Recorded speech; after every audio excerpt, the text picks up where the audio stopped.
Imagine two people. Both are intelligent, both are so good at what they do, both know their industries inside and out, but one of them cannot retain their talent. Their team members are slow, they're unmotivated, some of them are even underperforming, and burnout and churn is really common. But the other person, their team feels connected, they are engaged, they're naturally motivated, they don't need to be micromanaged, they get buy-in easily, and they show up every day with calm confidence. What's the difference between these two leaders? The difference is exactly why most leaders fail. It's not their IQ.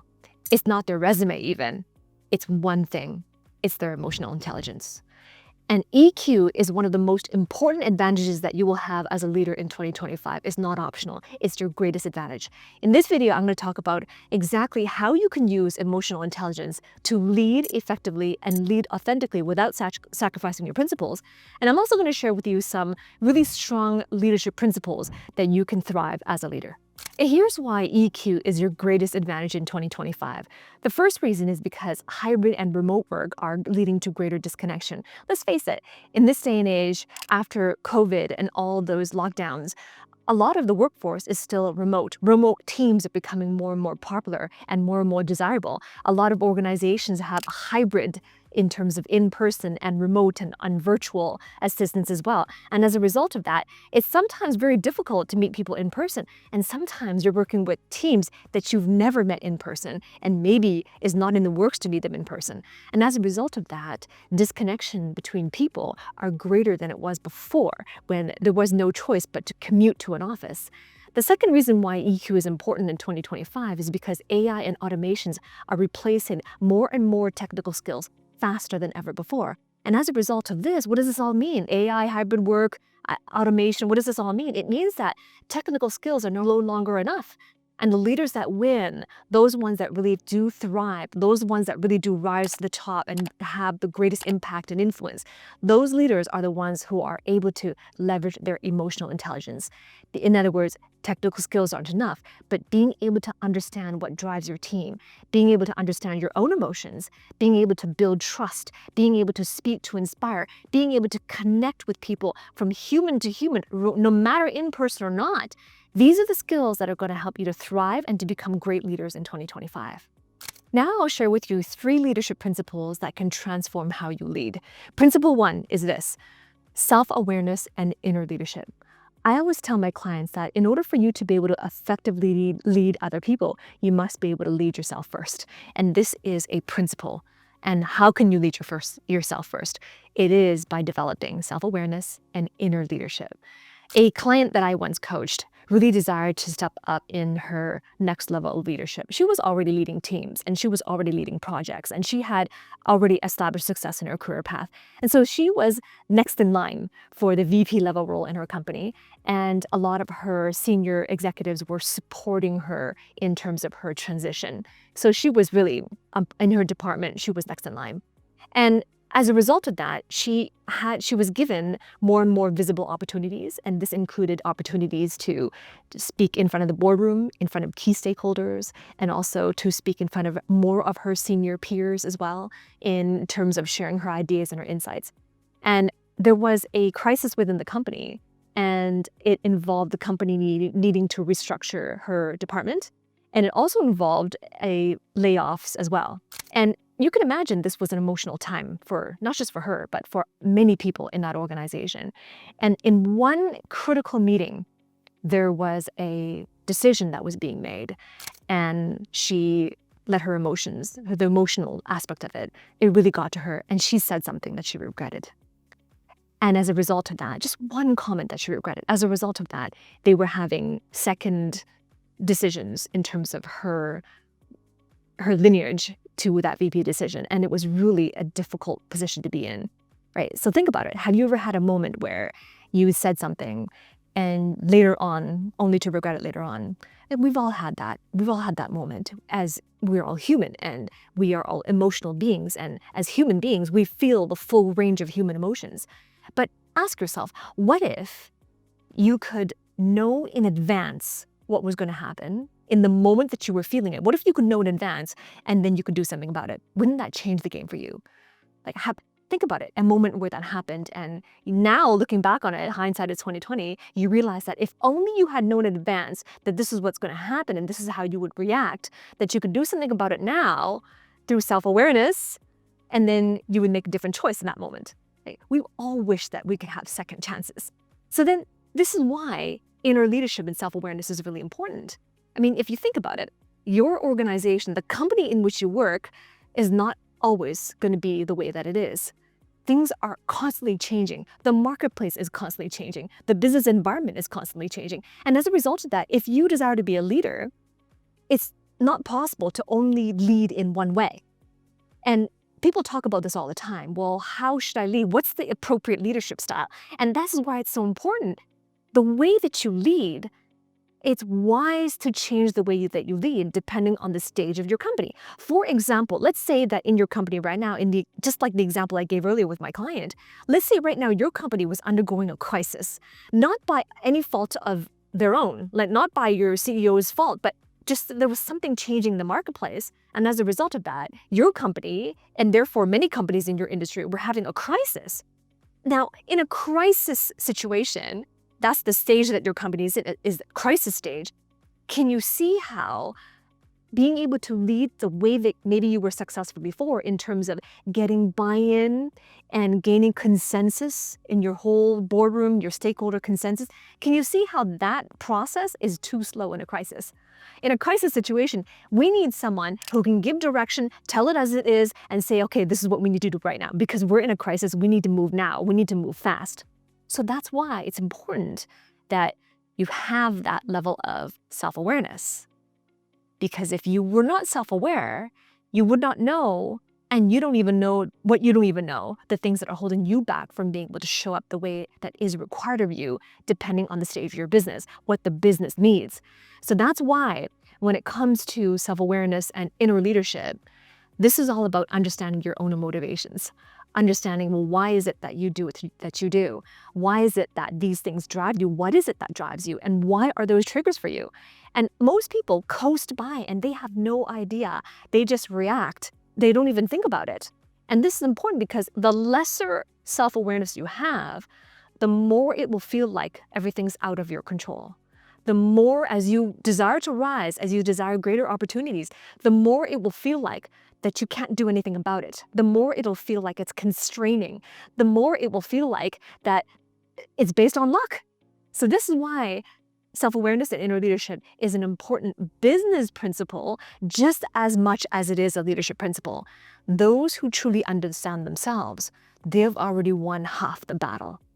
Because when you understand yourself really well through a process of self-awareness, you have the ability to understand other people even better than you could before. So that's principle number one. By the way, emotional intelligence is not a soft skill. It is a human trait that can be skillfully developed. And it's also the defining leadership advantage of today's world. And the reason why is because technical skills are being taken over faster than ever because of AI and automation.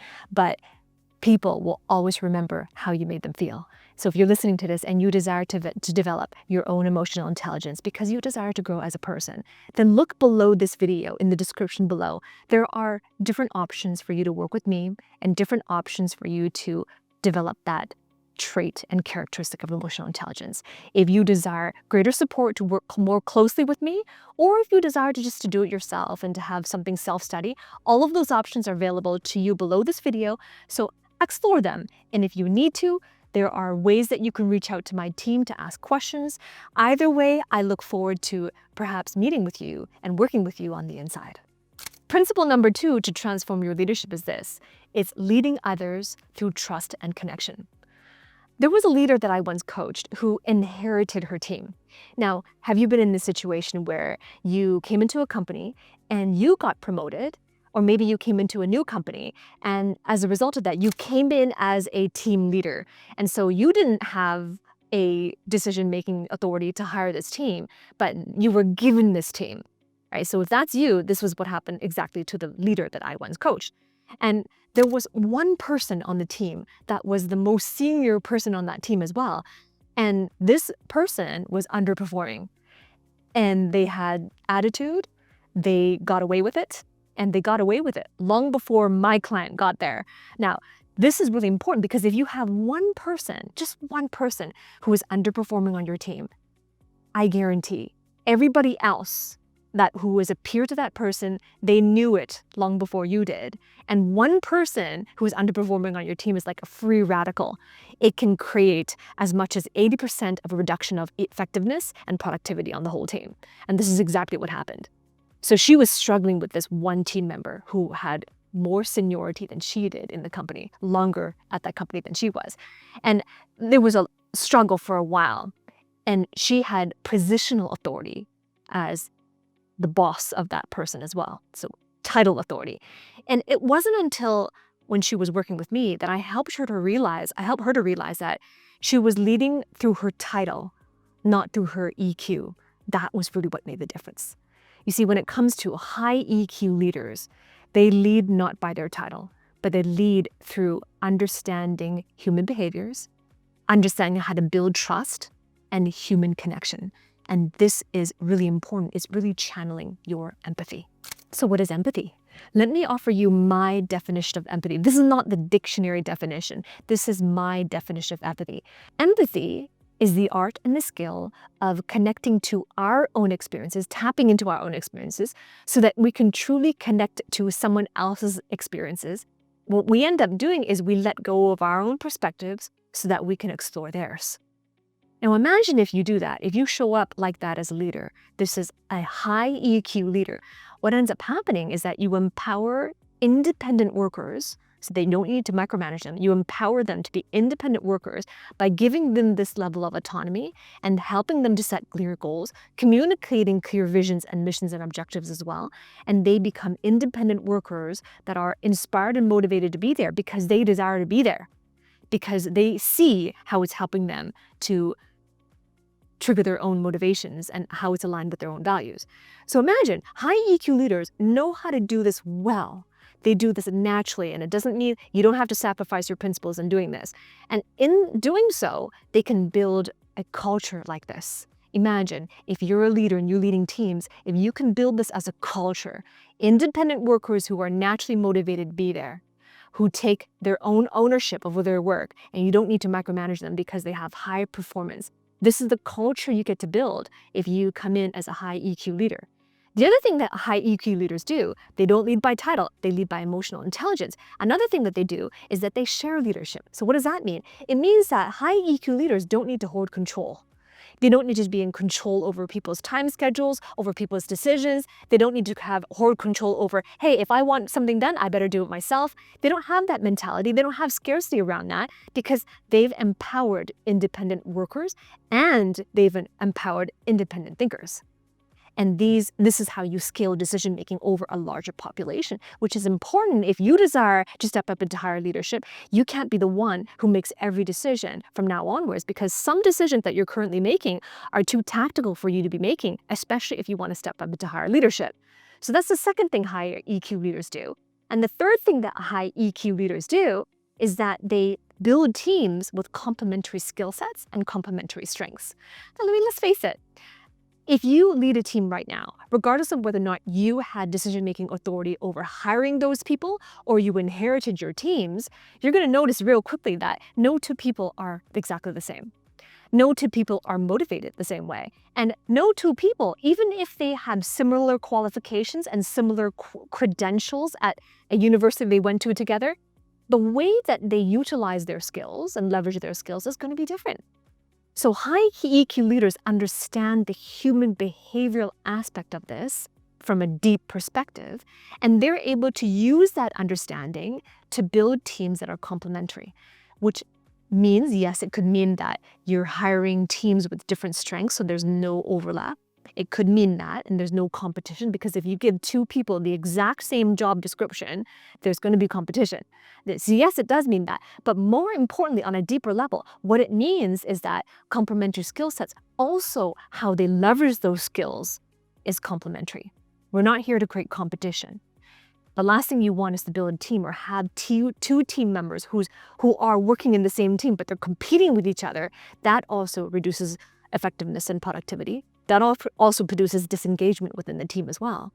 But high EQ leaders understand how to build complementary team members, not just because of their skills, but their perspective and their strategy on how to leverage those strengths as well. So this is what you stand to gain if you transform your leadership and you adopt the second principle in terms of leading through trust and connection. Principle number 3 that will transform the way you lead is this. It's resilience, growth, and authenticity. I mean, let's face it, we've all seen leaders fail spectacularly. Maybe it was arrogance. Maybe it was making fear-driven decisions. Maybe it was because they were too isolated. But regardless, leaders stop growing when they stop growing emotionally. I once worked with a gentleman who was leading projects and leading teams for more than 10 years. He was very well known in his industry and definitely very well known and senior in his company. And he had this mindset where he saw himself making greater contributions to his company, his teams, his industry, and he really genuinely desired to get there. And over the course of his career path, he's seen amazing growth, exponential growth. And somewhere along the way, by his own words, he plateaued. And it bothered him. He could not understand why. So he came into my coaching program. We were having conversations. And when I have conversations with people like this, I like to make a proper diagnosis first. Why? Because a prescription without a proper diagnosis is malpractice. So we had lengthy conversations about it. And really, it came down to one thing. It was not because of his IQ. It was not because of his resume. You guessed it. It was emotional intelligence. He stopped growing emotionally. And when leaders stop growing emotionally, it doesn't matter what their repertoire is. It doesn't matter how they've been successful before, because the next level for you is also the next level of your emotional growth. And great leaders who grow their leadership are the same ones who place that priority on their own personal growth as well. But personal growth and development is synonymous with emotional growth and development. You cannot grow yourself without also growing emotionally. A lot of people think that personal growth and development is this fluffy woo-woo kind of thing where you're just growing and you're just meditating and you're adopting better habits. It's more than that. It is something deeper than that. It is growing from the very depths of who you are, which really is more emotional than it is logical. Because your logical self, that's probably something that you reach out to first in terms of getting more credentials, getting more education, in terms of understanding the math and the science behind it, and the coding behind it, the technical stuff behind it. That's something that you consciously reach out to first. But at some point, if you're like my client and you're noticing that I'm not growing as fast as I used to, or it seems like I'm reaching a plateau, there's something deeper than that that will catapult you to the next level. And that is reaching down to understand, well, how am I growing personally? What is it that I don't know? What is it that I don't even know that I don't know? And using coaching as a tool, coaching with someone, and using personal reflection as a tool for growth is essential for leaders. And at the point where there's an inflection in your career, where I've been growing and all of a sudden I'm not growing as fast as I was anymore, and I still desire to grow, at that threshold, it's important to start to explore these tools. If you haven't been leveraging these tools and you desire to get to your next level, this is your opportunity to exercise this third principle on resilience, growth, and authenticity.